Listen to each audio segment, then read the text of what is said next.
Então, continuando aqui o esqueminha, né? Porque deu um probleminha aqui, né? Então, vou voltar aqui, né? Então, lá em Atena você tinha o rei,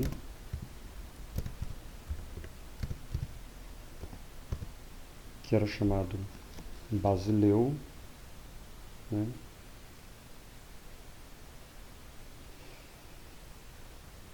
Esse rei, ele era aconselhado por um conselho de anciãos.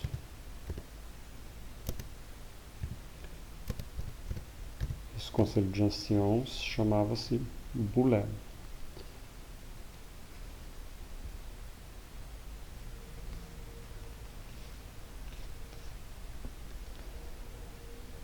Não, perdão. Esse conselho de anciãos ele se chamava Areópago.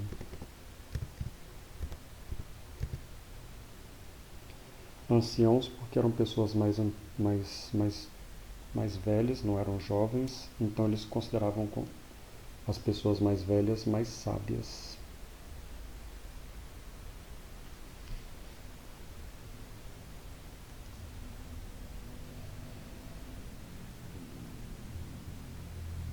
E esses anciãos, eles eram formados por pessoas ricas, os eupátridas,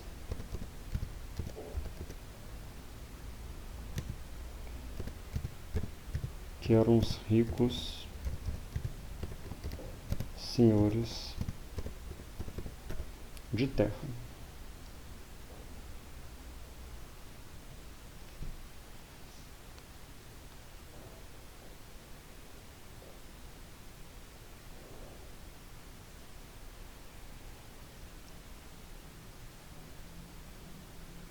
Esse conselho, depois ele se dividiu.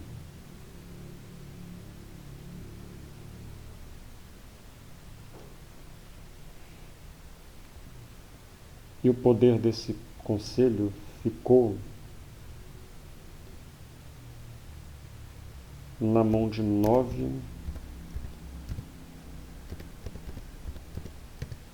magistrados,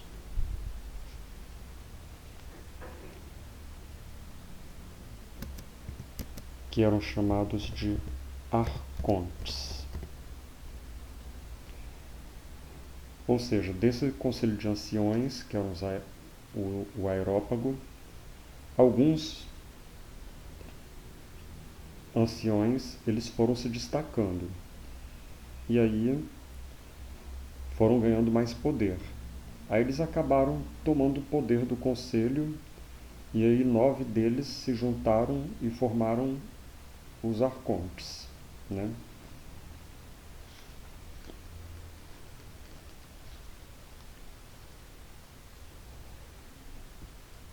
Entre esses arcontes, nós tivemos alguns importantes, como Drácon, que criou as leis escritas,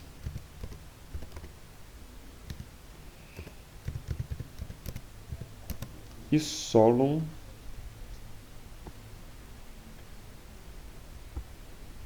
que fez importantes reformas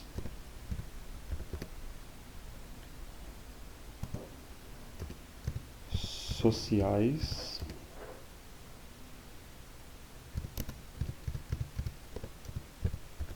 políticas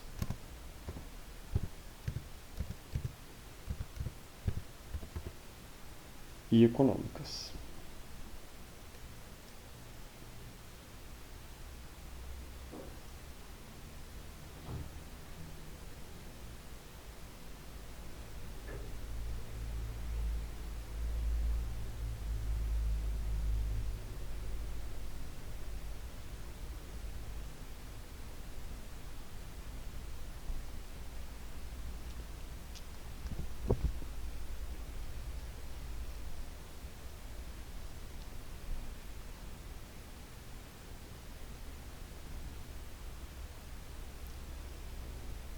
Então, o Solon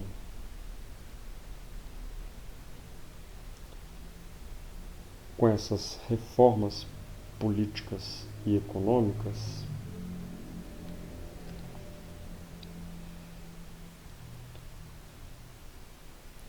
ele criou um conselho chamado Conselho dos 400. Esse conselho se chamava Bulé.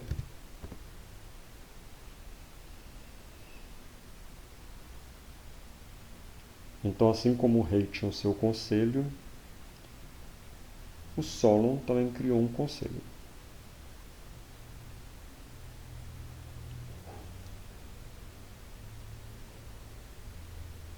Esse conselho tinha um papel. O papel desse conselho era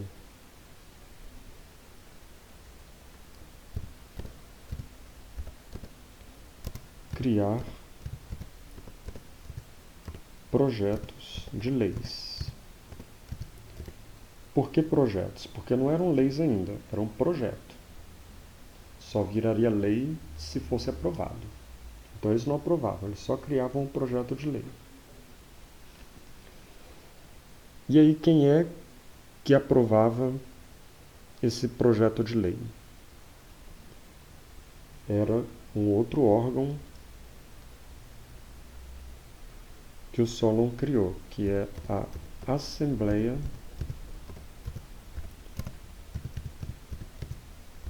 Popular. Então o Conselho dos 400 mandava esses projetos de lei para a Assembleia Popular, que também era chamada de Eclésia, e eles é que vão dizer se aprovam ou não aprovam os projetos de leis. Se aprovasse, virava lei. Se não aprovasse, era descartado.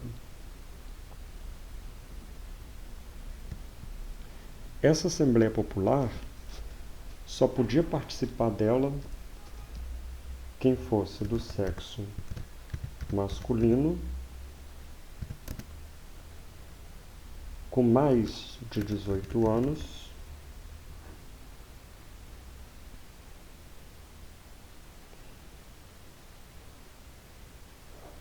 né? E, obviamente, não era qualquer um do sexo masculino com mais de 18 anos. Tinha que ser também uma pessoa rica, né? Tinha que ser um eupátrida. Um escravo masculino com 18 anos não poderia fazer parte da Assembleia Popular. Tá? Então, nem as mulheres, nem as crianças, nem os escravos não poderiam fazer parte da Assembleia Popular.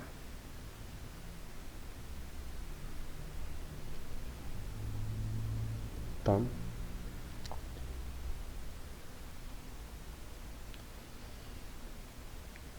E aí depois, continuando lá na apostila, você vai ver que ele também criou, o Solon também criou,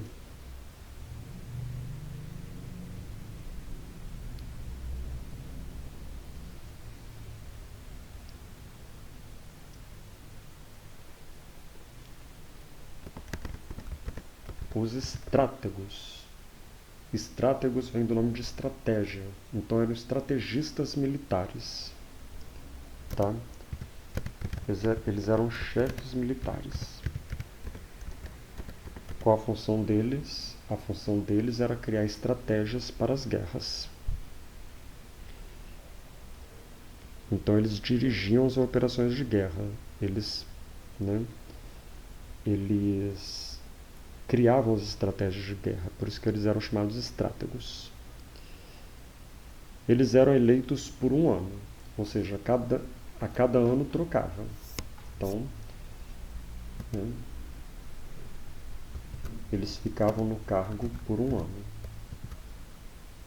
Aí depois trocava por outro.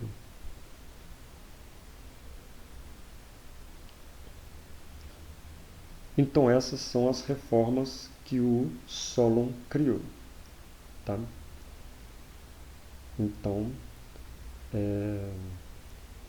é importante decorar esse esqueminha aí. Decorar não, né? Entender esse esqueminha aí. Para a gente lembrar dele, vamos salvar ele.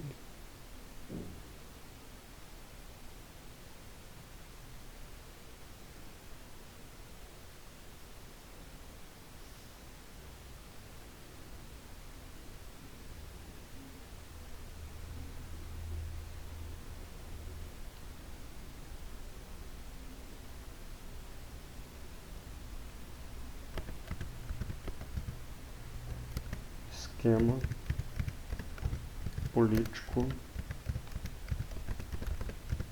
administrativo de Atenas.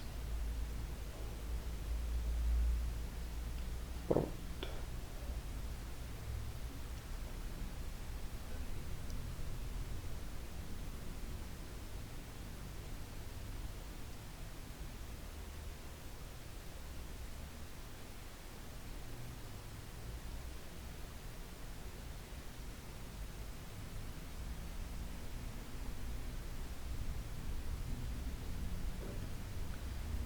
Então vamos voltar lá no texto.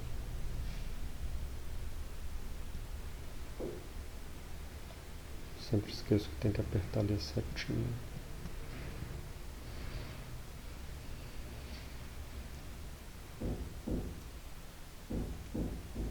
Então, ó, lembrando lá o que a gente acabou de dizer, né? Ó, o rei Basileu, ele era auxiliado pelo conselho de anciãos, que era o Areópago, que era composto pelos chefes das famílias ricas e nobres, que eram os eupátridas. Eles concentravam nas mãos deles os poderes político, militar e religioso. Aí muita gente ficou insatisfeita, teve muita briga, muitas lutas. Então, posteriormente, antes dessas lutas, né, esse conselho, algumas pessoas começaram a criar poder dentro desse conselho.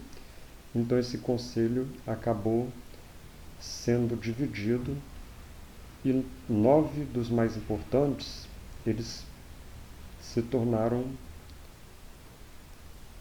né, os arcontes, que eram os 9 magistrados mais importantes desse conselho de anciãos. Tá? Eles eram eleitos entre os eupátridas, né? Essa classe dominante exerceu crescente domínio sobre as demais classes, provocando muitas lutas. Então eles tinham tantos poderes que deixavam todo mundo satisfeito. E aí acabou criando várias lutas. Essas lutas fizeram com que um dos arcontes, Drácon, tentasse criar algumas leis escritas para tentar, né, evitar essas lutas, essas brigas, né? Então Drácon foi o primeiro a criar as leis escritas. Mesmo assim, as revoltas continuavam. Então veio um outro arconte chamado Solon,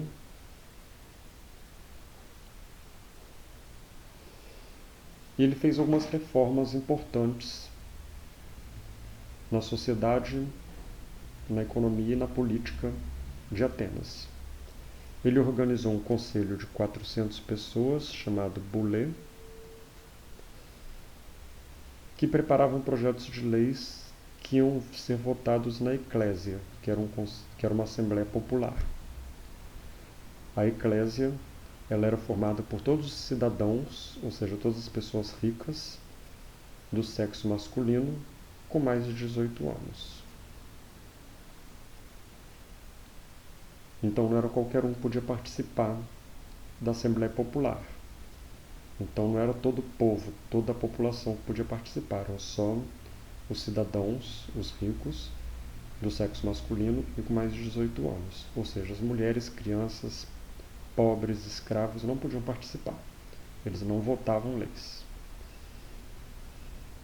Outra novidade foi a criação dos estrátegos. Os estrátegos eram os chefes militares. Eles ficavam no cargo por um ano e a função deles era dirigir as operações de guerra, era criar estratégias de guerra.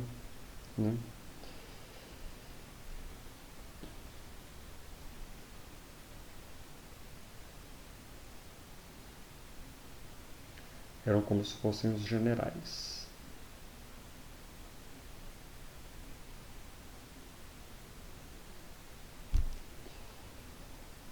E vamos falar agora sobre as fases políticas de Atenas. Atenas passou por várias fases na sua evolução política administrativa.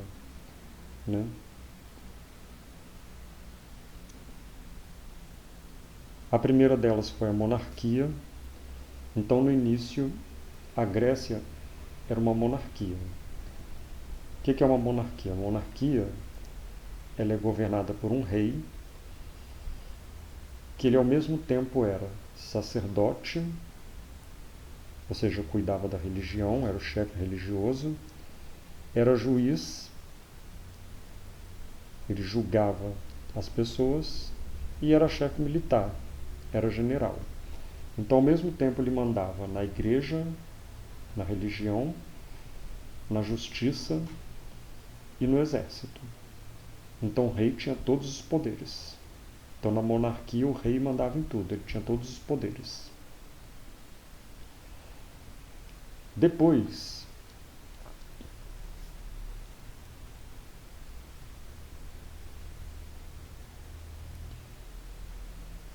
veio o sistema oligárquico, a oligarquia, que era um governo não só de um rei, mas de um grupo de nobres, que no caso de Atenas eram os donos das terras cultiváveis. Então, os donos das terras, como eu falei, quem tinha terra tinha poder. Então, os donos das terras eram esse grupo de nobres que passavam a mandar no governo da cidade. Então, é o governo da oligarquia. Então, na monarquia, quem mandava era o rei. Na oligarquia, quem mandava era um grupo de nobres.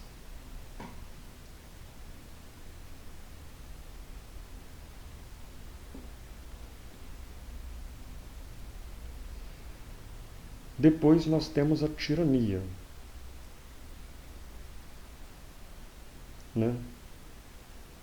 Um sujeito chegou lá e tomou o poder.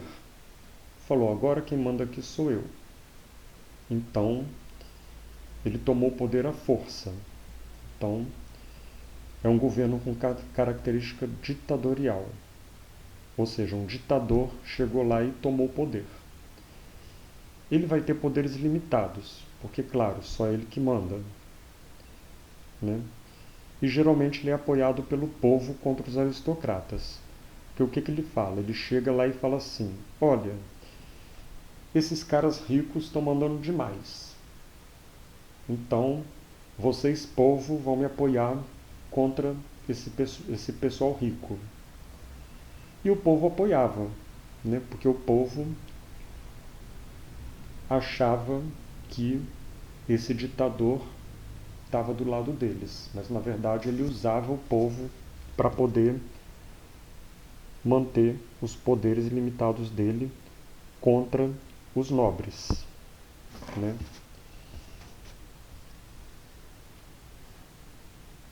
Então ele acabava fazendo o que ele quisesse. Ele matava os nobres, matava qualquer um que ia contra ele. Então, na verdade, ele era como se fosse o rei. A diferença é que o rei respeitava os nobres. O tirano não. O tirano, ele não respeitava ninguém. Entendeu?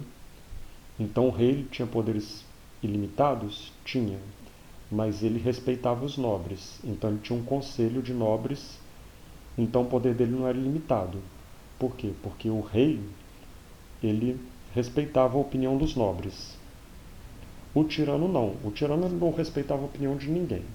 Ele tinha poderes ilimitados e aquele que desse uma opinião para ele que ele não gostasse, ele simplesmente mandava matar. Isso é que é tirania. E aí, por fim, veio a democracia. As pessoas viram que ter um tirano não era muito bom, porque o tirano fazia o que ele queria, né? Então eles tiraram o tirano do poder e criaram a democracia. A democracia é o governo de todos os cidadãos, né? Que demo significa cidade, região administrativa ou base, né? Então eram os cidadãos, né? E cracia significa governo. Então democracia significa governo. Democracia então significa governo dos cidadãos. Então os cidadãos governavam. Eles se reuniam na praça e eles discutiam o que era melhor para eles.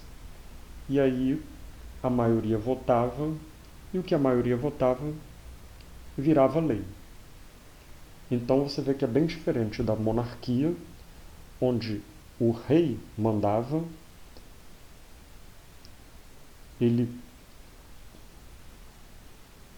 tinha a função de sacerdote, juiz e chefe militar, então ele mandava em tudo, mandava na religião, na justiça e no exército,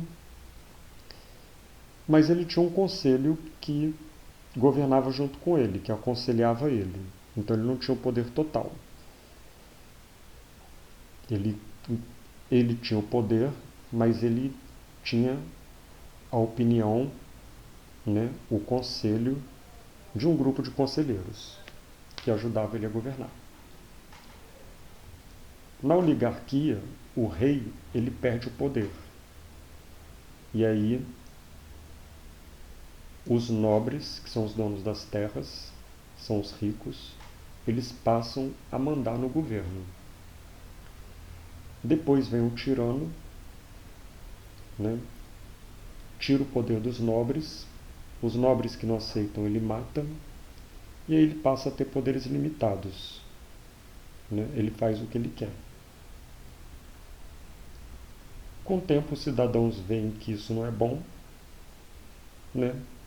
E aí tiram esse tirano do poder, e aí os próprios cidadãos passam a governar a cidade. É o que a gente chama de democracia, né? É o governo feito pelos cidadãos. Eles se reuniam numa praça, discutiam os problemas da cidade, e aí eles votavam. Eles levantavam a mão, quem levantava mais a mão, né, vencia. E aí eles tomavam as decisões, criavam as leis assim, dessa forma.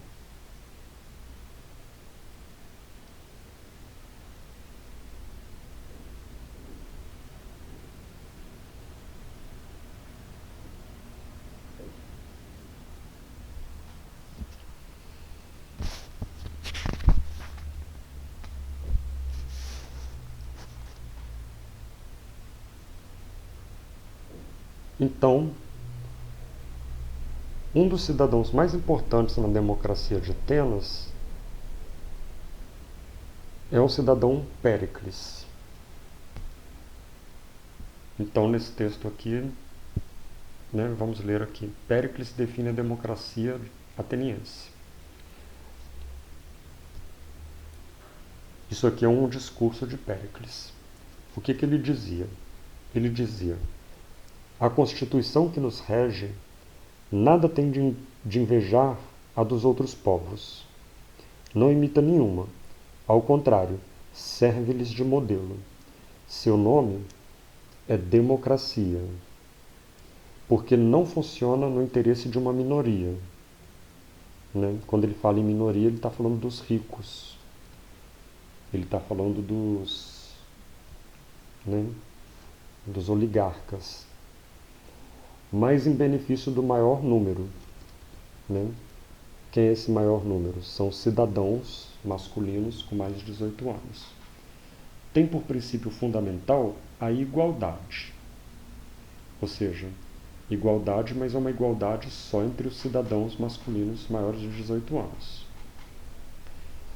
Na vida privada, a lei não faz diferença alguma entre os cidadãos, né?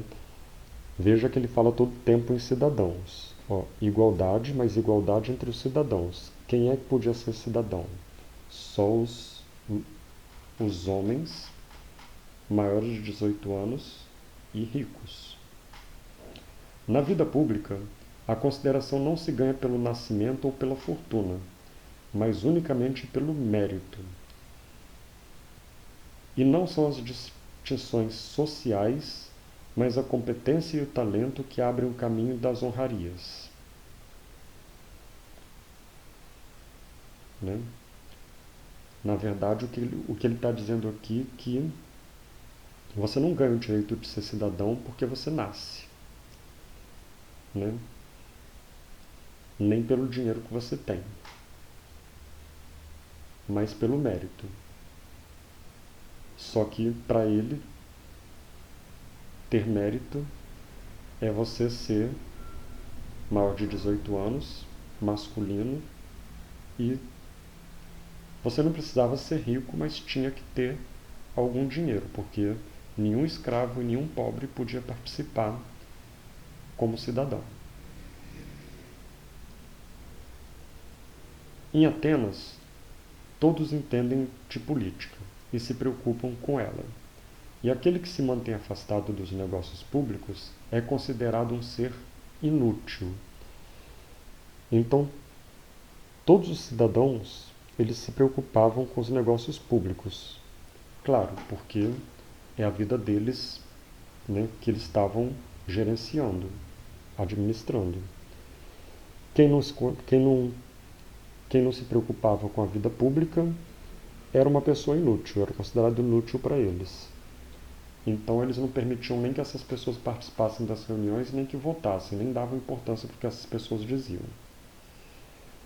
Reunidos em assembleia, ou seja, eles se reuniam na praça, né? Os cidadãos se reuniam na praça, e essa reunião na praça era chamada assembleia.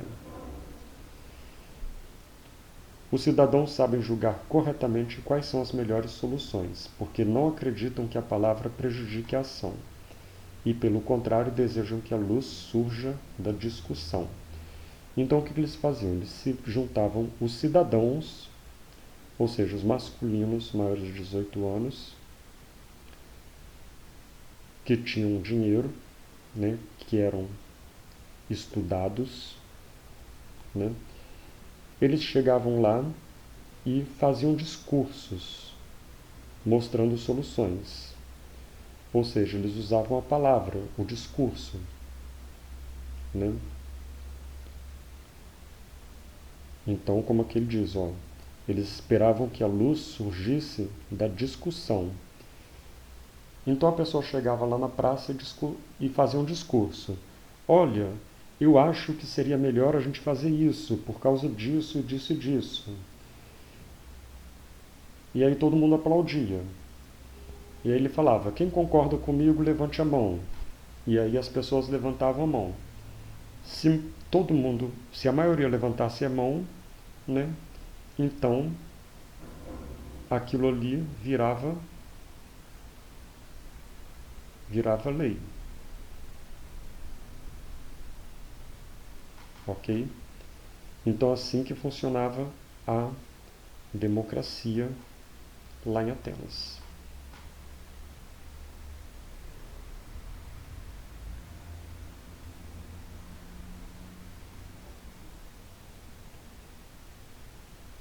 Então, só para terminar essa parte, né, de Atenas. Aqui.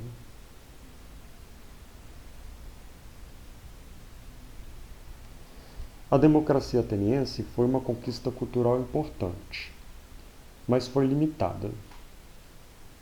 Ela reserva direitos políticos apenas aos cidadãos, né, como eu falei, não era todo mundo que podia, era só os cidadãos. Que cidadãos eram esses? Eram os nascidos de pai e mãe atenienses. Né? Então ela era uma democracia limitada. Eram excluídos as mulheres não podiam participar, as crianças também não podiam participar, os estrangeiros também não podiam participar e os escravos também não podiam participar, óbvio. Então a democracia ateniense, ela era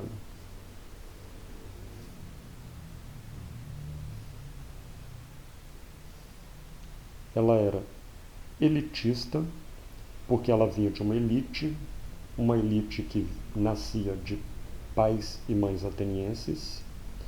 Ela era machista, porque só podiam participar homens. E era escravista, porque os escravos não podiam participar. E ela só beneficiava uma minoria da população de cidadãos, que eram os eupátridas, que, como você viu lá no início, os eupátridas eram os ricos que eram donos de terras. Então, se você fosse cidadão, mas não fosse rico, você não participava da democracia, das assembleias democráticas.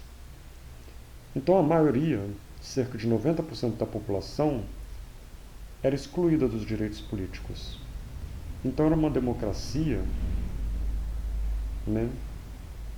Devia ser uma democracia do povo, só que nem todo mundo do povo podia participar, né? Só participava, né? 90% do povo não participava, só 10% participava. Ou seja, esses 90% eles ficaram fora da democracia, fora da política. Só esses 10%, que eram os eupátridas, os eupátridas masculinos, maiores de 18 anos, que podiam ter direitos políticos, que podiam participar das assembleias e votar. Por isso que era uma democracia limitada, diferente da democracia de hoje. Tá? Então, terminamos aqui o estudo sobre os atenienses, sobre os gregos de Atenas.